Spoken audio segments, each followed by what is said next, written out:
Funmilola Onabanjo. It's good to have you. Thank you very Good afternoon. You look amazing. Thank you. You can see her now. Look at how she's looking like Angel with the feeler.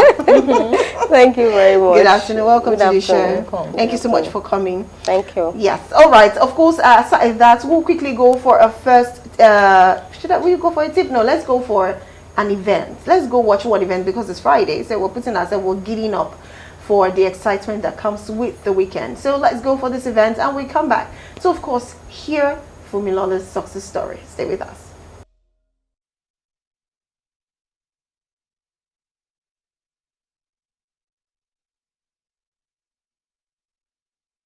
All right, welcome back. Now let me get to give you a proper introduction of our guest today. We have Funmilola Onabanjo. She's a fashion entrepreneur, a men's style designer, and a fabric curator. She's also the creative director of Fumi Fashionista and Fashionista Wears, which is a complete African men's fashion house. Well, she's dedicated to clothing men from head to toe, offering premium men's fabric, bespoke attires, inner wears, accessories, and gobi caps. These gobi caps? Yes. Really? Yes. What's the origin of the gobi? What's the... Gobi cap is, what makes it gobi is the way you actually cut it to the side, either to the eye, to the right, to the left. Yes. Okay. That usually make with ashoke. Oh, with ashoke. Yes. So that brings me to the point. I know that caps, the side you put it determines if you're single or married. Yes. You know about that, right? Yes. So which one is this one now that you put this side? So this is for married and this is for single. Oh, married, single. It's good to know these things. It's good. Yeah. I like that there's a distinction. Well, to continue reading her profile, well, she specializes in men fashion, serving not just men in Nigeria, but also African men living abroad, ensuring that every product reflects quality, style, and authentic African sophistication.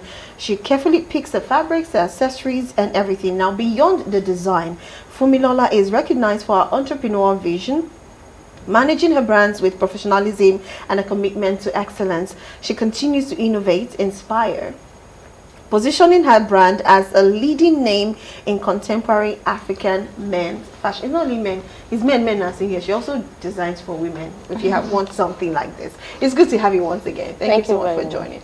So please tell me, I know that women, we have wahala when it comes to our clothes styling. I want it to be like this, let the hand go like this, then it will be like this, I know.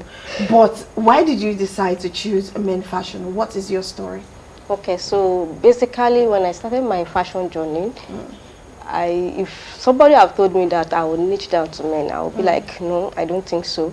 But while I was in the journey, I discovered that there's a gap in the men industry. Even though the men are out there trying to hustle, they don't have that time. You hardly see a man having the time to go to the physical market to actually buy what they need. So I saw a gap there and I decided, okay, let me concentrate on this part. And even while I started too, and I realized that in me convincing men, it comes easier when a man, because I started online, when a man chats me up to make inquiry to get some, they are ready to buy. But a woman can actually chat you and not ready to buy. They might not even have it in their budget. How much is this one? And they will never answer. And they will never come back again. They might not have it in their budget. They might just be window shopping. But once a man chats me up, they are ready to buy. So I just see it as, okay, these people are, when they are ready, they are ready. So in order for me to give myself some level of peace of mind, let me concentrate on them. So that is the reason why I decided to craft that. Even though the women are still drawing me, but I still prefer to go for the men. Like me now, I'm about to draw you. Well, I know you will not agree. Because by the time I say no, Shokotonye, OT fit you, today, you know, it gives a lot of, I know women we have drama, so yes, I understand. Yeah. So now, looking at it that you have actually picked men, have there been any particular challenge that you encountered, even having to deal with men, knowing that fully well, you know, like you said, when they chat you up, they are ready. And when you get the clothes, if it's nice, they will applaud you and, you know, give you other customers that will not even be so, I know they don't even know how to price. If you tell them it's 100, they say, sheko what you buy? And if you tell them, okay, it's on 90, they will agree. In women, 90 is not pricey. If you're not ready to like 20,000, 30,000 from 100, You've not started pricing. Yes. So have you faced any challenge of any sort, having to deal with men attires, either by, satisfying their design or maybe the material, the fabric, whatever? Okay, so the thing is just that the same attitude that we have in the women, we also have it in some men. So it's just that the higher percentage is just for the women. Okay. So I have some customers. So it's now the ability for you to now be able to manage that kind of person to see how you can still fit in. Just to make sure we are all human beings, so we have different characteristics. It's just that men has less stress because they have other things that are drawing their attention. Yeah. So that's just it. So we still have them in men too. I have some specific customer like that. Some customers, once I see their chart, I'll be like, okay, let me just calm down. But at the end of the day, they still when you give them what they want and they are satisfied, even though there are so many back and forth, they will still come back. So that is just it. That's nice. That's just the joy of it. That's lovely. Okay. Okay, but now, like, how did you, like, that fabric selection and pattern making? For women, it's so easy to pick, okay, she's doing something, you're going to pick pink color, purple, all those colors that go for female. It's easy to just detect that this color will do good for you. But for men, you have to be conscious. You can't go for something flashy. You can't just pick a pink color for you. So how did you make your fabric selection and pattern making when it comes to men? Okay, so basically, let me say, just give an overview of how the business started. Majorly we deal with selling of men fabrics. Okay. So the making of men attires come as a result of a gap that exists. By the time I sell a fabric to a customer and I'll be like trying to remarket against the one I bought initially, I've not been able to sell them. I've not been able to sew it, or probably they made it for me, they didn't make it well. And before this fashion of a thing started, I've actually learned fashion designing. So I know about making attires for women majorly. So I had to go forth to learn for men, even though I know I'm not going to be the one sitting down making those attires. Do you get? So when that challenge came, okay, let me go and learn. So after learning, then I hire tailors, then they start making. So when it comes to picking for them, most times men, they comes with their, okay, by the time a customer chat up, say, I need fabrics. What kind of fabrics do you want? Definitely, whoever is chatting has a color in mind, a particular color in mind, or a particular texture in mind. So from their own response, you now give an advice. But generally, men don't go for flashy colors. On rare cases, we have some men that will request for pink, we have some men that will request for red. That is on extreme cases. But naturally, the go-to colors for them is either black, white, navy blue, royal blue, sky blue, all those blue shades. There are different kind of blue shades. So when it comes to men, the colors are still very specific, except one is very blank. Okay, if it's a gift, then white. If it's your own personal use, okay, what color do you think you need in your wardrobe? So that gives a better guide. But majorly it's still around either white, black, or blue shade of colors. I see passion in this. There's a passion in that. I'm telling you, right? Anyway, so let's go for a tip. Okay, yeah, let's go for a tip. We go for a break and then we go for a tip, and then we'll come back to the studio after the tip to continue our discussion with our guests. Stay with us. 1. Pack light with versatile clothing. Choose items you can mix and match. This cuts down luggage bulk and makes moving around easier. 2. Roll clothes instead of folding. It prevents wrinkles and creates more room. Plus, you can see everything at a glance. 3. Carry a portable charger. A dead phone is trouble when you need maps or tickets. A power bank saves the day. 4. Download offline maps. Wi-Fi and data aren't always reliable. This way, you'll never feel lost in a new city. 5. Keep copies of your passports and IDs. Store them separately from the originals. They are lifesavers if you lose the real ones. 6. Bring a reusable water bottle. Stay hydrated while saving money. Many airports and cities have refill stations. 7. Use packing cubes. They keep your suitcase neat and organized. Unpacking becomes stress-free at your destination. 8. Book midweek flights. Tuesdays and Wednesdays often mean cheaper fares. Flexibility saves cash. 9. Carry a small first aid kit. Include basics like band-aids and painkillers. You'll be glad you have it in emergencies. 10. Wear your bulkiest clothes on the plane. Jackets and boots save suitcase space. Plus, they keep you warm in chilly cabins. 11. Learn key local phrases. Simple greetings and thank yous matters. Locals appreciate the effort and often respond warmly. 12. Set travel alerts with your bank. Prevent your card from being blocked abroad. It also protects you from fraud. 13. Keep snacks in your carry-on. Granola bars and nuts help during delays. Airport food is overpriced and limited. 14. Arrive at the airport earlier than usual. Security and check-in lines can surprise you. Extra time brings peace of mind. 15. Check weather forecasts. Pack smart to avoid being unprepared. No one likes being caught in unexpected rain or heat. 16. Carry a lightweight scarf or shawl. It doubles as a blanket, pillow, or cover-up, a multi-purpose essential. 17. Backup travel documents to the cloud. Keep itineraries, bookings, and ID scans online. You can access them anytime. 18. Use flight tracking apps. They notify you of delays and gate changes. No more last-minute dashes through terminals. 19. Bring a small lock for your bag. Even soft zippers can be secured. It adds peace of mind when you're moving around. 20. Keep local cash handy. Not every vendor takes cards. It's great for taxis, tips, and street food. The little things can transform your trips into smoother, more memorable adventures. With some planning and these handy hacks, you'll spend less time stressing and more time enjoying the journey. Still watching Women's Corner, and our guest is still very much in the studio, right? So I want to ask you, can you please just walk us through your creative process, like from your design, how you make your selections and how you choose your designs? Okay, thank you very much for the question. So as I said earlier, we are on fabrics. We sell fabrics. So along the line, we decided to, when you're on a journey, you get to improve what you are doing, you get to do more, you get to bring something new to your customers. So that was when, in 2023 precisely, we decided to launch our wares. Yes, we have a collections, we have a wear collections, where we release 2 collections in a year.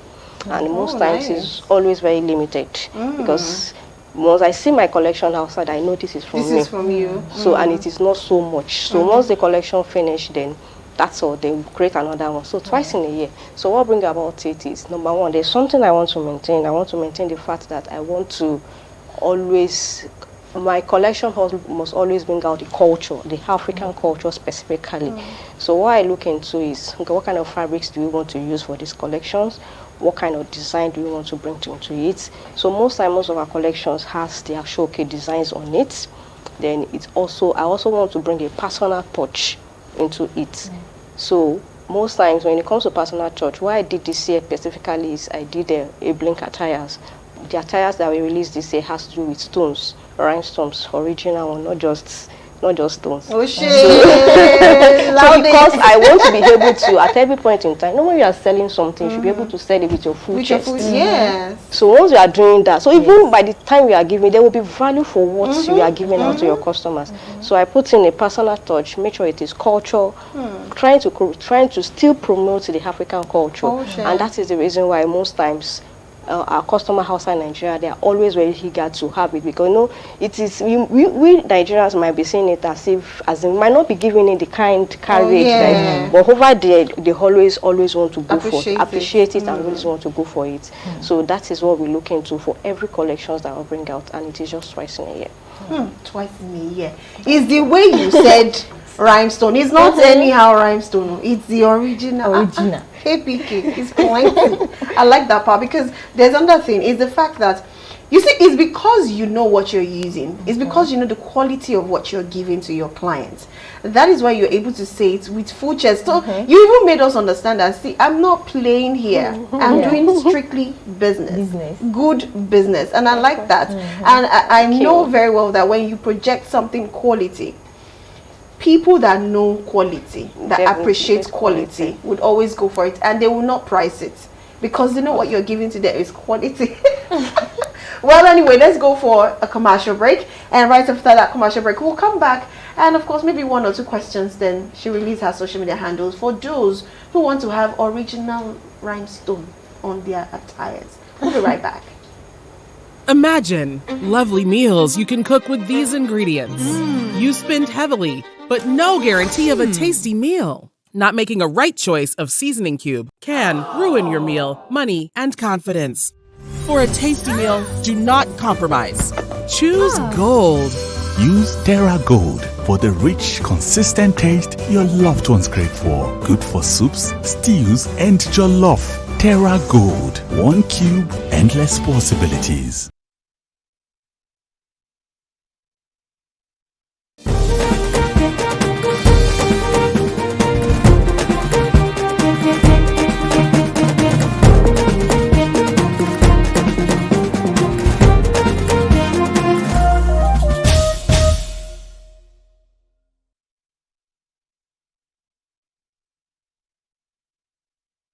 All right, welcome back. Well, let's go over to talking to you now. Aside all of that, there's another important thing that I think a lot of people skip is the funding. You know, when you said you wanted to start, the machine, the fabric, because trust me, fabrics, especially men fabric. See, women fabric, you can get, in fact, any amount you want. Excuse me, from low to high. But you see, when you touch one. In fact, the first time I wanted to surprise my dad. Usually, I'll just give tailor money, go and buy a fashion designer, go and buy material. And so, I said, okay, this time, let me go and be conscious. Let me be intentional. Let me pick. It's me that use my 2 leg and go back home. And go and give the designer the money to buy the dress, the material rather, and of course, and make it. Because it's pretty expensive. So that brings me to, how were you able to do the funding to get these fabrics? In fact, from the start, what was your major backbone when it came to funding? Okay, so while I started, I'm an accountant. So I Did you see that? Really? Oh wow, amazing. So then I was still in my usual the usual 9 to 5. So I just knew I needed to do something else. I needed more. It's a passion. So out of my savings. So when it comes to fabric business, it's a capital intensive business. But there's something we need to know that no matter how, it's a free market, and it is also something I can say, wherever stage you are, just start. I have some people that sells what I sell, and that is a dropshipping group. So if you want to do what I do, and you don't have the funds, or you don't have too much time, or you don't have the knowledge, have a group. So we call them dropshippers. They dropship what I sell. You don't really need the big capital. What you need is the big dream. So once you have the big dream, you can actually start from wherever level you are. When I started then, I was 2018 precisely. I only have 50,000 naira. That is what I set aside. Okay, let me test, because when you're starting a business, you don't just go deep into it. You have to start very small.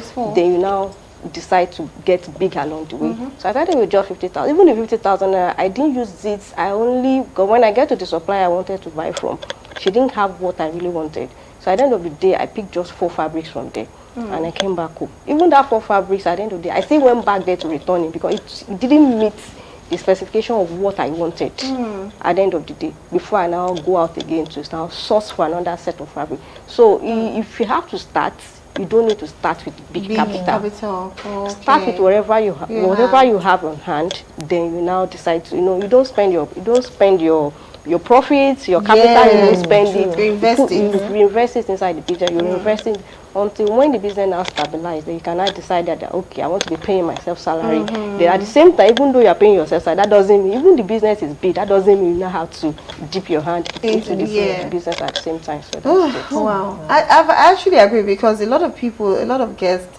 that we've had, especially when it comes to business entrepreneurs, they will tell you. So when we tell you, I started with 5,000. So we tell you, I started with 10,000. So we say I started with 20. I'll be like, really? So yes, you don't even start with a capital. 1 naira, you don't even start. Yes, that's what I refer to for the dropshippers. Dropshippers, they don't. You are not starting with anything. Just project it out there that you have this thing to sell. Just have a good supplier. That's the only thing you need. Once you are able to get a good supplier that will supply, so when the demand comes, then it's either you are picking from the supplier to sell, or your supplier self delivers yourself to your customers. So that's how it works. Okay, all right, amazing. Well, since our time is already up, let's quickly get to know your social media handles and your WhatsApp number in case people want to reach out to you to learn. Like you said, the dropshipping group, you can actually go into the business and support yourself, make money, make extra money. Do you understand? You don't even really need, like you said, you don't really need to have that capital right now. You can't start. So please. Okay, so our social media handle on Instagram, we are Fuma Fashionista for the fabric page, and for the wears page, we have a different page, as is Fuma Fashionista Wears on Instagram. We are also on TikTok, Fuma Fashionista 1. On Facebook, we are also on Facebook as Fashionista. Our WhatsApp number is 009-340-2187. Again, 009-340-2187. Amazing. Right. Thank you so Thank very you much for coming to the coming. show. Thank Well, you. the people behind the camera, the men, they said they will take your, what do you call it? Go make out. Maybe go make up. You're on your own at this point. I don't have anything to say. But I love the cap. I love the attire. It was beautiful. Because when I first came here, I was like, this is Henry. You know, it's good. I love what you're projecting. Thank you. And we are rooting for you. This is why we say women supporting women. Thank you. You can do it. I hope you enjoyed the show. Yes, I do. Thank you so much for coming in. Thank you very much. Well, we'll be wrapping up today because we're already done with the program. And of course, you'll be seeing us again